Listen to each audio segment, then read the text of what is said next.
Aujourd'hui, l'association Au cœur des mots est venue à la rencontre des résidents de la résidence Akétoudiné pour qu'ils nous fassent part de leur parcours de vie et qu'ils nous disent ce qu'ils pensent de l'évolution de la femme à travers le temps. À quel moment de votre vie vous êtes-vous sentie la plus libre? Quand je suis partie de la maison de mes parents. Mais vous savez, c'est la même chose pour moi. Ah oui? Ah oui, vraiment. Voilà. Ah oui, ben pareil, moi c'est pareil aussi. Ouais. La liberté pour vous, est-ce plutôt faire ce que... L'espérance, c'est un grand mot. Je crois que c'est un mélange de choses. Mon mari, la vie, être ici, c'est notre vie, l'espérance, oui, et toujours espoir. Hope. Ne jamais abandonner. Never, never.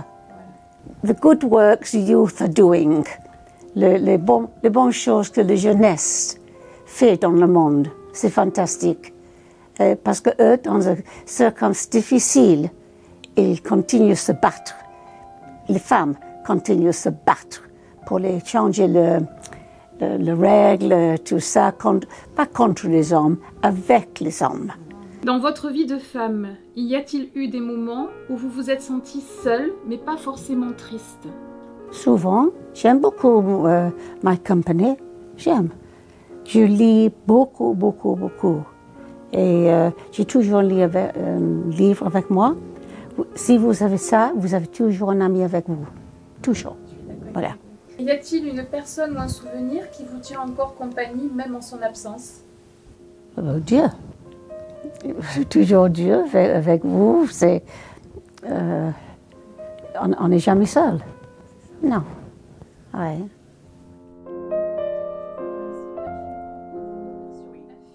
À 17 ans, comme je travaillais pas et tout, que j'allais plus à l'école, disons, mais j'étudiais par correspondance, mon père n'a pas voulu me garder à la maison. Alors il m'a mis à vendre du poisson chez un poissonnier à Monaco.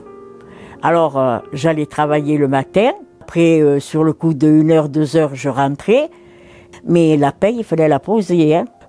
Une partie la garder et une partie, il fallait mettre sur son carnet de caisse d'épargne.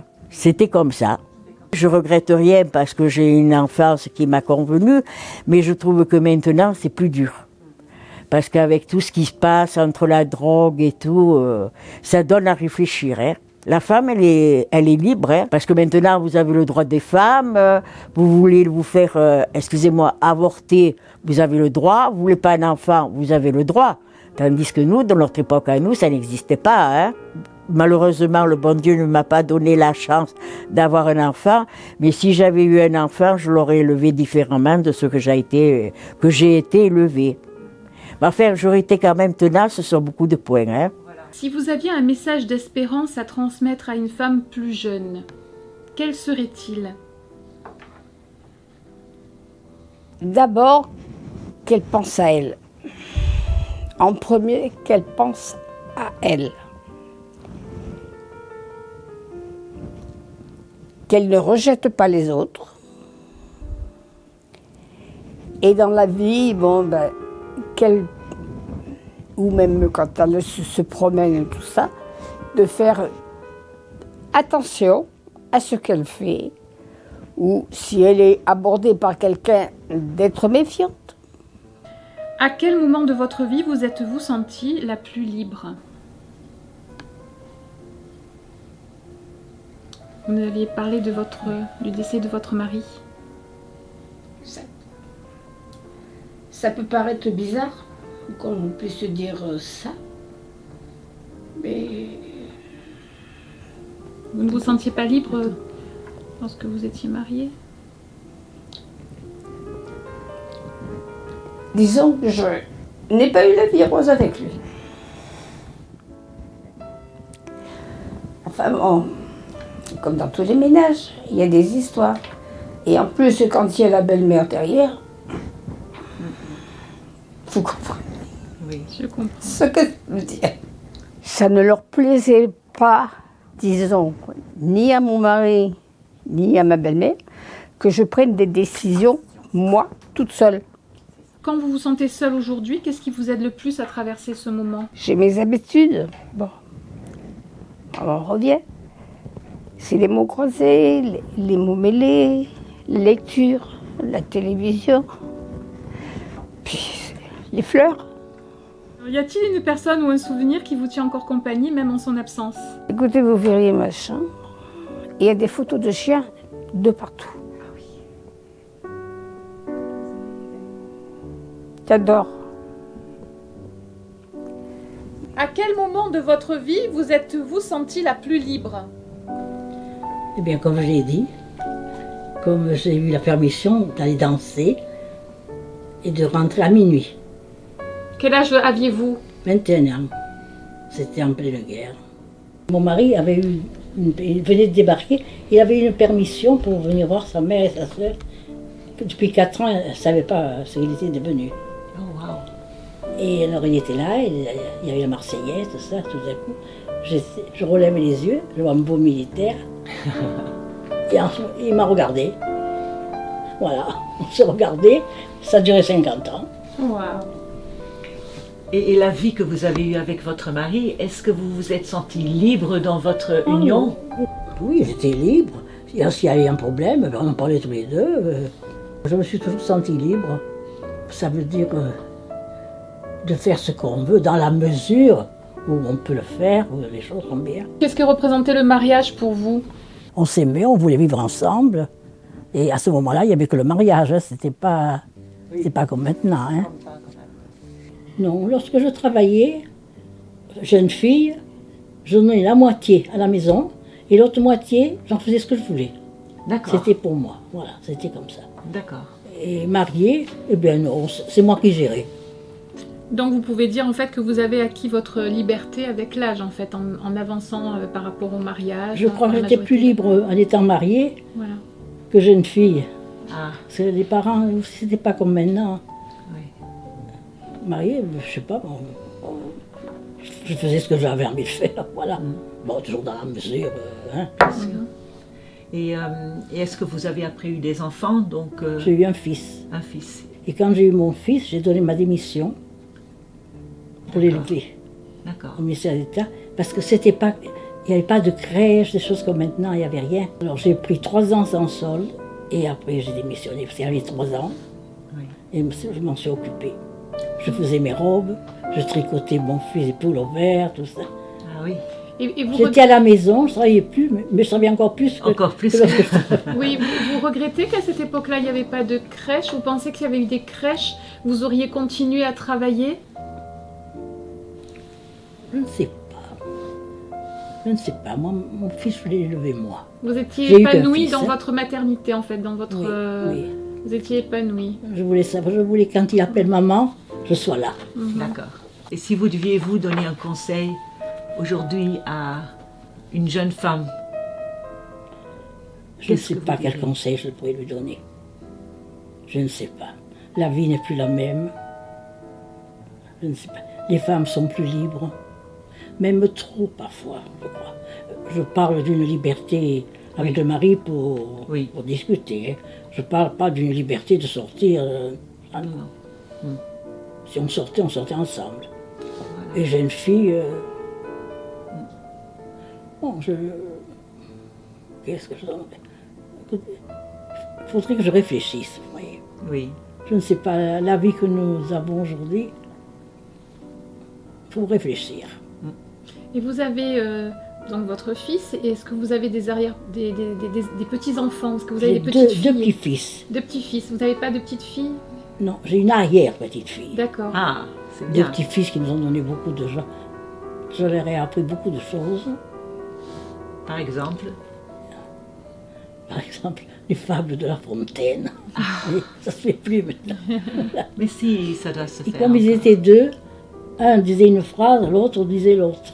Quand les parents étaient là le dimanche, tout ça, je les faisais monter sur un petit tabouret. C'était comme le théâtre.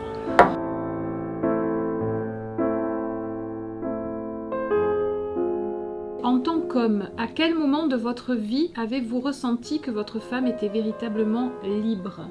Le jour de son mariage. Elle n'était pas libre avant.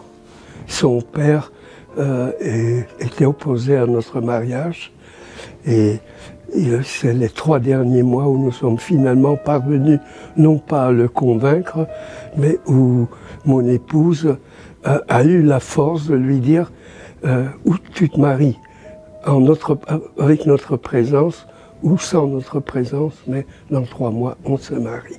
Donc, elle n'avait aucune liberté, et déjà quand j'ai eu l'autorisation de la voir lorsqu'elle a eu 18 ans, ça a été extrêmement difficile, tout simplement parce qu'elle appartient à une famille catholique traditionnelle. Moi, j'étais juif, orphelin, apatride, parents meurent à Auschwitz pendant la guerre. J'avais 11 ans. Donc, j'étais tout sauf le gendre idéal. J'étais exactement l'inverse de ce que un père catholique traditionnel pouvait espérer pour sa fille. Eh bien, on a lutté pendant nos 3 ans de fiançailles et elle a obtenu satisfaction. Donc, elle est venue vivre avec moi à Monaco. J'étais toujours apatride. Mes 3 enfants sont nés apatrides. Et ensuite, une merveilleuse époque de résilience qui a été couronnée par la nationalité monégasque qui nous est octroyée par le prince Régnier III en 1967. Voilà, mais jusqu'en 1967, mes enfants étaient apatrides. À quel moment de votre vie, du coup, vous vous êtes senti plus libre, puisque vous étiez tenu par votre papa Si vous croyez que je me suis rendu compte de ça, quand je me suis mariée. D'accord. Voilà. Le mariage vous a apporté la liberté, parce qu'avec votre mari, vous aviez plus de... Oui, j'avais un brave mari, il est mort malheureusement. C'est toujours les bons qui partent et les mauvais qui restent. Je me tape moi. Hein. Et voilà, donc, non, c'était... J'ai eu un truc heureux. Je travaillais au cabaret du casino de Monte-Carlo. J'ai terminé mon travail, après je me suis mariée, et là, après, j'ai encore travaillé, et puis j'ai arrêté quand j'ai fait mon premier enfant. Et voilà. Donc votre mari était d'accord que vous travailliez? Oui, oui, parce que vous savez, on n'en avait pas beaucoup. Hein. Voilà. On ne s'achetait pas grand-chose, hein. Juste le nécessaire. Hein. Mais on était heureux. On n'y pensait pas à avoir beaucoup plus. C'est drôle comme on est dans la vie par moments. Que c'est maintenant, on pense, on réfléchit. Elle en a un tas, l'autre, elle n'en a pas beaucoup et tout. Enfin, c'était comme ça, bah. Si vous deviez donner un conseil À qui? à une jeune fille, à une jeune femme aujourd'hui. Alors, je demanderais si elle habite toujours chez son père et sa mère. Premièrement, si elle habite là, léchez-vous les doigts des pieds et des mains. Parce que vous ne payez pas grand-chose. Il faut que vous allez travailler maintenant. Eh oui, elle a fini les études, il faut aller travailler. Hein. Et qu'est-ce que je peux lui dire? Soyez gentils avec vos parents. C'est tout ce que je peux dire, c'est ce que j'ai fait moi. J'étais gentille avec mon père, avec ma mère. Et c'est vrai que l'autonomie comme femme, comme vous dites, aller travailler, donc il faut gagner sa vie, c'est important. Très, très important. De ne pas dépendre. Toujours de quelqu'un. J'ai eu une vie très heureuse, très privilégiée. J'étais très bien avec mes parents. Ils m'ont donné beaucoup de liberté. Ça a eu un très bon effet parce que je ne voulais pas les décevoir. Et c'est étonnant pour moi de voir comment mes filles font l'éducation de leurs enfants. C'est exactement le même. D'accord. C'est vraiment la transmission. Oui, c'est la transmission de liberté. Ça, c'est formidable.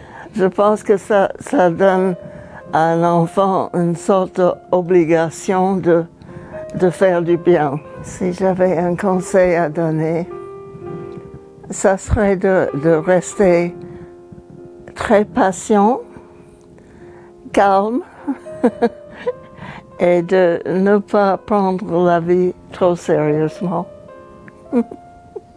Je pense qu'on va de nos jours, les jeunes femmes veulent tout à la fois, sans faire les étapes nécessaires pour obtenir la vraie liberté.